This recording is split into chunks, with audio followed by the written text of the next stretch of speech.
Today I'm going to be giving you a look behind the screen as we take a tour of what I keep on my DM screen. Greetings gamers, I'm Anto and don't ask about the cult robe in my cupboard, and today we're going to be taking a tour of my Dungeon Master screen so I can show you what I choose to include on it, what I change, and what information I think is important to put on your DM screen. Now, I love DM screens. I think they are a great tool for a Dungeon Master to be able to create that separation between you and the players. Even if I wasn't using mine for the rules referencing, I would still want to use it to be able to hide my roles, keep my notes hidden, and create that barrier between me and the players so that I can increase the drama in specific moments. There's a lot of power from coming out from behind the DM screen and interacting with the players directly when you're playing at the table. But obviously the biggest reason to use a DM screen is that rules reference. Most DM screens have multiple panels of rules that you can reference and use to reduce that mental overhead on you as the DM. So today I'm going to take you on a walkthrough of my DM screen that I use when I'm playing at the table, and then towards the end of the video I'm going to show you how I implement a digital DM screen. So let's dive into it. So here we are, I've got a digital representation of my physical screen. I didn't want to have to set up the top-down camera, so we've got a picture of the DM screen I use, which is the DM reincarnated screen from Wizards of the Coast. And you can see, if I scroll out a little bit here, you can see that I've added a whole bunch of stuff, and we're going to talk about what I choose to add and what I choose to keep. Starting on the far left panel here, right at the top, we've got this little section for this session. Now what I do is I print this out, I laminate it, and then I can use dry or wet erase markers on that laminated sheet to change this information every session. You can see I've got 4 different categories here, one for scenes, NPCs, critical information, and secrets. And before every session, what I do is I make a note of what scenes I expect to get through that week, what NPCs I want the players to meet, what is the critical information that I absolutely have to convey to them in that session, and what are the secrets that I want to keep from them or that I need to be aware of during this session of play. Doing this helps me keep in mind what the important information is for that session and helps me get back on track if the players go off script or off the rails, or they go somewhere that I wasn't expecting. The rest of this panel I keep as the standard panel from the regular DM screen. It's got a list of the actions that a player can take in combat, the things that they can do on their turn, and some base rules for things like long jump, high jump, suffocation, and concentration. These are just rules that I tend to forget quite often, so I wanted to keep them there so I've always got a reference for them. Moving over to the center 2 panels, this is probably the most important information. It's right in the middle, it's right in your field of view. This is where you want to put the key information on your DM screen. Now, on most of the published 5th edition DM screens, almost all of this section is taken up by the conditions. If we grab these tables and move them out of the way, we've got 3 panels there of conditions, which is just too much real estate in my opinion. So what I've done is I've taken those 3 panels and condensed them down into one that just gives me the core information I need for those rules. So on this table, I roll 60-20 and it generates a random NPC, including their race, their class or profession, a physical trait for them, a note about their voice, what they're motivated by, and what they're afraid of. This is great for generating custom NPCs on the fly. So if I introduce the players to a town guard and they ask for more information about that town guard, I can make my rolls and I might tell them that it's a Goliath guard, because guard makes sense for a town guard, who is particularly short for a Goliath and speaks with a high-pitched voice. And they're motivated by their family and they have a fear of poverty. So they've taken this guard job just to make ends meet. So immediately I end up with a character that has a little bit of depth to them. They're smaller than the average Goliath. Why is that? What effect does that have on their personality? They have a high-pitched voice. Goliaths typically have a low and grumbly voice. What effect does that have? I know they're motivated by their family, and I know that they are afraid of poverty, which is why they've taken this guard job.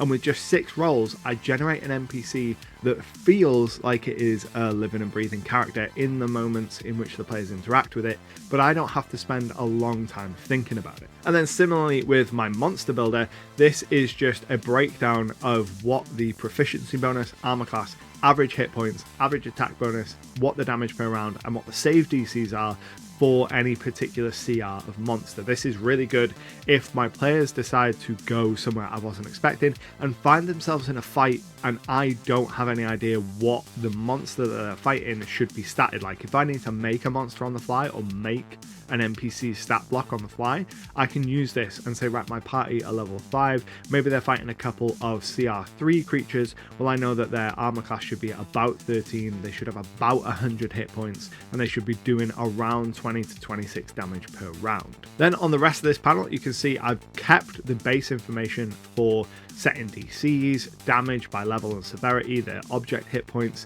and then I have replaced, if we go ahead here and move this, I've replaced this little drawing with an exhaustion table that gives me the effects of the different levels of exhaustion, because in my game I use a house rule that if you are dropped to 0 HP in combat, after the combat is over, you gain 1 point of exhaustion for every time you went to 0 HP. If you want to learn more about the house rules that I use, you'll find them in the card up there, but then I also keep a track of what the short and long rest rules are as well. On this panel, if I was going to change anything else, if I wanted to add more of my own information, I would probably replace these skills and associated abilities, because that's not something I find myself needing all that often. I'm pretty familiar with what the abilities and skill relationships is, so if I wanted another panel, I would just replace this one. Then over on the far right, you can see that most of this panel stays the same. All I've done is I've replaced the images of the size category. That has no useful bearing to me in the middle of a session, so I've replaced it with a table talking about the potions of healing, what their healing values are and their costs, as well as a table of weapon damages. This again is really useful when I'm improvising monsters or NPCs.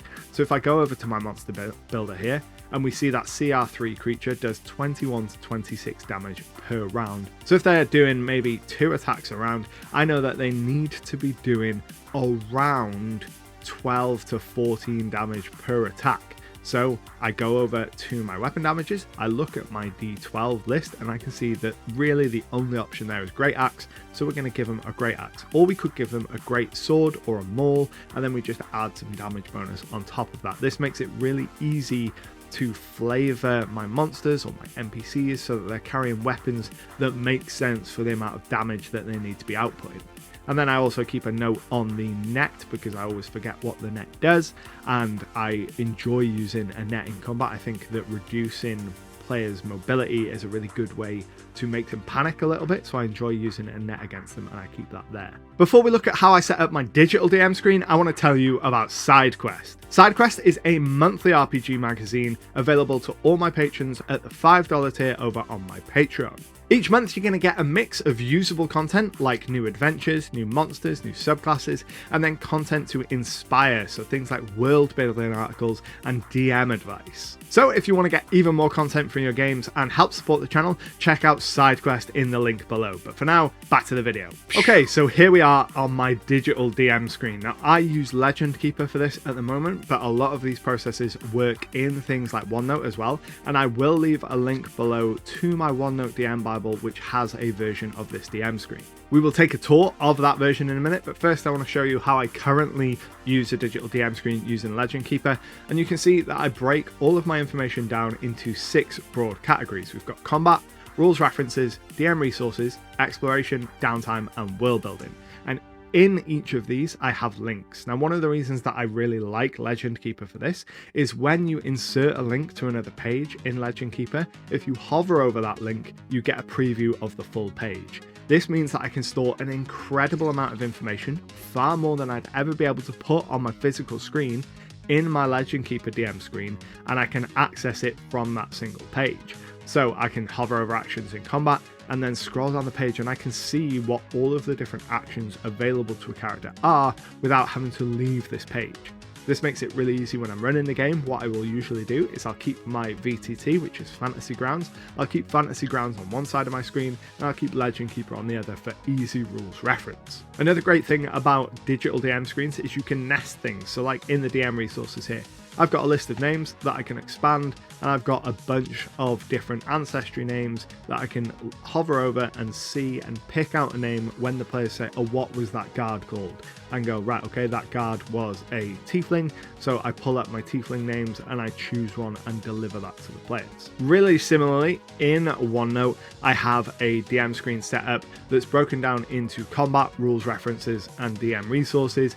And unlike Legend Keeper, where I hover over the links to find my information, in the OneNote DM screen, everything is in collapsible lists. So if I go into actions and combat here, double click, it brings up some tables for actions in combat that I can then reduce the size of again, or I can go and find my information for setting a DC, pull that information up, and then close that when I'm done with it. This version of my DM screen is available in the DM Bible. The link to that will be in the description below. It's completely free and it is filled with a whole bunch of information to help you world build and run your game easier. So there we have it. I hope that you've enjoyed this video. I hope that seeing how I set up my DM screen has given you some ideas on how you could set up yours. If you do anything differently or you prioritize any other information, please let me know down in the comments. I'd be really interested to see what information you think is most important on your DM screen. But until next time, happy gaming.